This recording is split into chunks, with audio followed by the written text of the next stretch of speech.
Salut YouTube, et aujourd'hui on se retrouve pour un gros bilan de thèse après 6 mois de doctorat. Ça y est, une demi-année de thèse s'est déjà écoulée de mon côté, et vous vous en doutez, il s'est passé beaucoup de choses.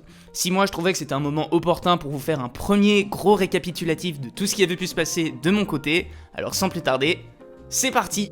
Mais avant de vous faire ce 5e bilan de thèse, si vous avez envie de mieux suivre et mieux comprendre toute l'évolution de mon doctorat, alors je vous invite à vous abonner à la chaîne, évidemment, mais surtout à regarder les épisodes précédents des bilans de thèse que j'ai pu vous faire. Je vais vous mettre le premier épisode, hop, juste en haut, et le lien sera en description.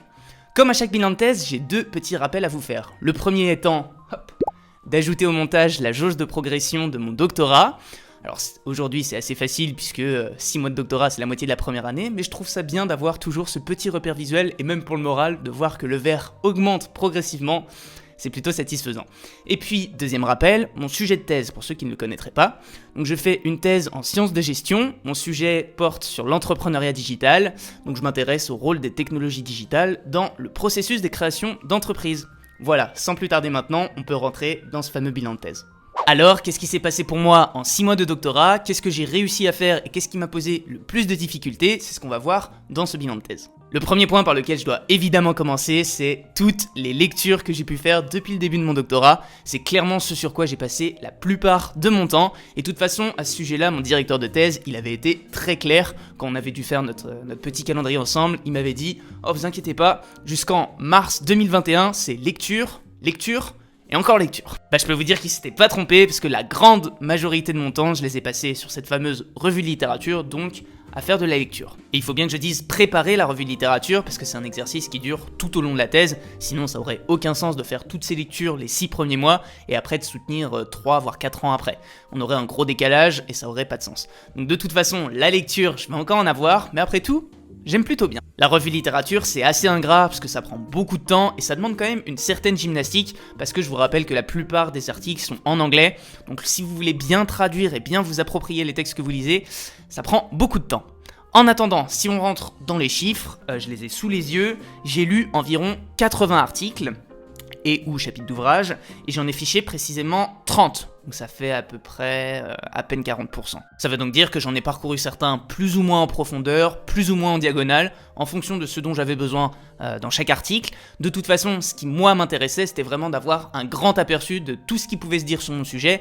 Et croyez-moi, je vais avoir le temps de rentrer dans le détail de chaque article par la suite. En tout cas, maintenant, après 6 mois de doctorat, je commence à avoir une bonne maîtrise de la littérature, je peux avoir un bon aperçu de tout ce qui se dit sur mon sujet, et j'avais vraiment peur de rester bloqué, parce qu'au début, on ne sait pas par quoi commencer. Je suis assez satisfait de ça, parce qu'au moins, je suis pas resté bloqué, j'ai avancé. Je sais pas si c'est beaucoup d'articles, si j'ai beaucoup avancé ou pas vraiment.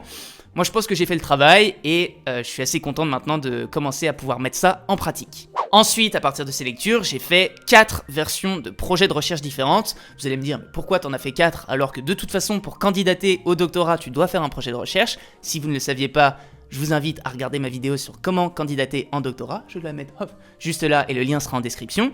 Mais oui, on doit faire un projet de thèse, mais vous pensez bien qu'en 6 mois, on lit beaucoup de choses. On découvre tout le temps qu'il y a un auteur qui va dire A, puis l'autre va dire B, l'autre C, l'autre D, puis D va être partiellement en accord avec A, mais pas totalement avec B. Enfin bref, ça évolue tout le temps. Faut faire un vrai chassé-croisé et ça prend beaucoup de temps. En général, la version de votre projet de recherche qui va vraiment vous servir pour votre thèse, elle est vraiment différente de ce que vous aviez pu soumettre pour candidater à votre doctorat, même si évidemment les fondamentaux et les bases de votre projet de recherche restent les mêmes. Il ne s'agit pas de changer radicalement de sujet, mais bien de le perfectionner avec toutes les lectures que vous avez pu faire en 6 mois. Et en même temps, s'il n'avait pas évolué votre projet de recherche en 6 mois, c'est peut-être que vous avez lu pas suffisamment ou en tout cas vraiment en diagonale parce que ça n'a pas remis en cause ce que vous pensiez au début.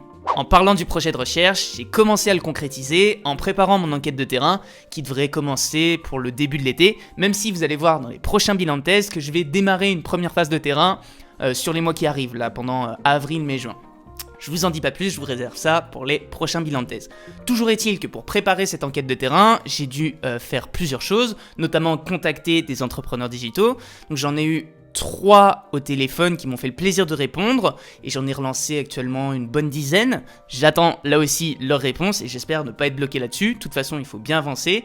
J'ai contacté un enseignant-chercheur qui travaille sur des thématiques très proches des miennes pour avoir son opinion, pour pouvoir échanger. Peut-être que lui aussi il va m'amener vers d'autres contacts. Et voilà, ça se présente plutôt pas mal.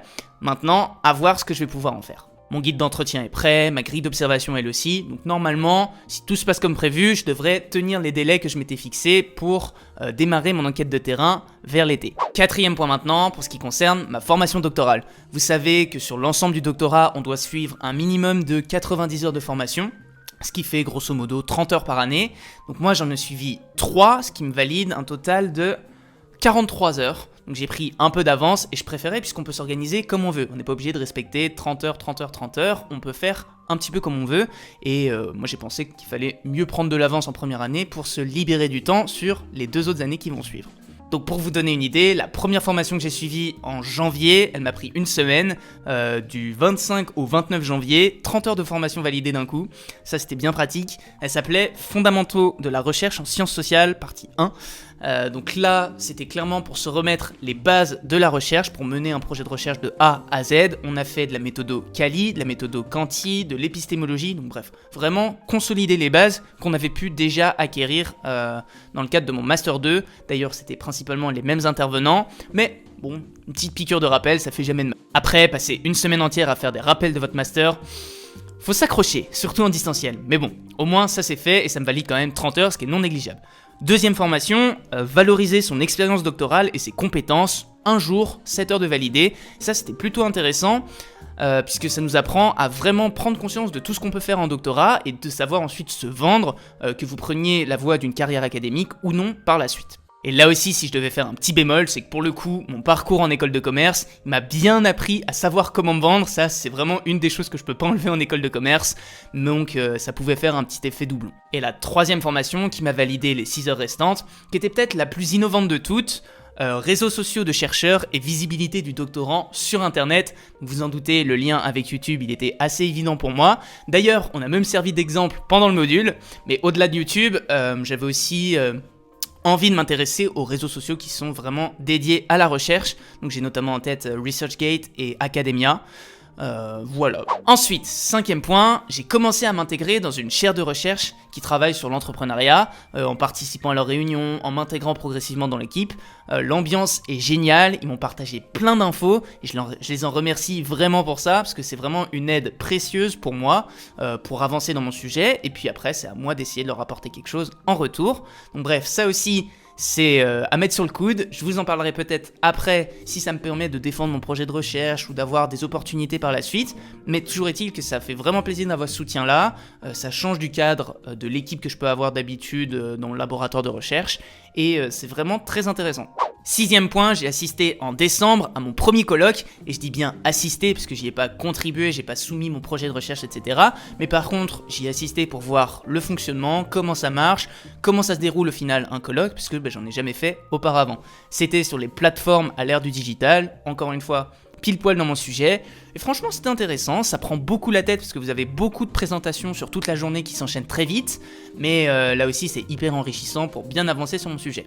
En parlant de colloques, j'en ai noté 2 qui devraient arriver fin 2021, donc là aussi dans les prochains bilans de thèse j'espère avoir l'occasion de revenir là-dessus, rien n'est fait évidemment pour le moment, mais je vais avoir ça comme objectif, comme je vous le disais dans ma vidéo sur ma gestion du temps et les objectifs que j'ai pu me fixer pendant mon doctorat. Là, on va avoir sur la fin de la première année, deuxième année, un objectif de colloque, conférence et en tout cas de communication de mes travaux. Donc, on va voir, il n'y a plus qu'à croiser les doigts. Et puis, sur YouTube, j'ai publié 16 vidéos, ce qui me fait une moyenne de 2-3 vidéos par mois. Franchement, j'en suis assez satisfait parce que YouTube, c'est un à côté en plus de la thèse. J'y passe beaucoup de temps, je m'y investis beaucoup et je compte bien m'en servir par la suite. Je vous garde un petit peu sous le coude ce que j'ai en tête, mais en attendant, j'ai plein d'idées avec cette chaîne YouTube. Ça me permet vraiment de participer déjà à ce travail de vulgarisation. YouTube, c'est non seulement un super exercice, mais ça peut être un allié de choix pour moi par la suite. En tout cas, j'ai rien à perdre et c'est vraiment beaucoup de plaisir à vous partager ces vidéos. Donc merci encore pour ceux qui regardent les vidéos tout simplement. Et enfin, dernier point, au-delà du professionnel, on a quand même dû faire face à des temps sacrément difficiles, marqués par 2 confinements, rien que ça. Donc c'est vrai que démarrer une thèse en plein confinement, c'est une expérience assez bizarre. Vous rencontrez pas vos équipes de recherche, vous savez pas du tout avec qui vous travaillez. J'ai jamais autant travaillé depuis chez moi que depuis le début de cette thèse, vous vous en doutez. C'est pour ça que c'était important pour moi et pour ma copine d'être bien et de se sentir chez soi dans notre nouvel appart. L'appart que voici, vous l'avez déjà vu dans les précédentes vidéos, mais c'était assez tourmenté pour déménager dans ces périodes de confinement. Et dernier point, je suis obligé de le mentionner, on a chopé tous les deux le variant anglais. D'ailleurs, petite anecdote, pendant le tournage de mon dernier bilan de thèse, que je vous mets juste là, je l'avais, donc j'ai essayé de camoufler ça du mieux que je pouvais, mais c'est vrai que ça nous a bien fatigués, on a eu perte du goût, de l'odorat, etc. Et pour continuer à travailler, c'était un petit peu plus compliqué. Heureusement, on est jeune, on est en bonne santé, et visiblement, on s'en sort plutôt bien. Voilà pour ce bilan de thèse après 6 mois de doctorat, j'espère qu'il vous aura plu et qu'il vous aura donné envie de suivre toute l'évolution de mon doctorat. Si c'est le cas, n'hésitez pas à liker la vidéo, et puis évidemment, à vous abonner à la chaîne en activant la petite cloche encore une fois. Mentionnez-moi en commentaire et dites-moi quel sujet vous aimeriez que je traite à propos du doctorat. Vous inquiétez pas, j'en ai pas mal sous le coude, mais je suis curieux d'avoir vos ressentis vis-à-vis de ça. En attendant, je vais vous laisser là, et d'ici là pour moi, y a plus qu'à.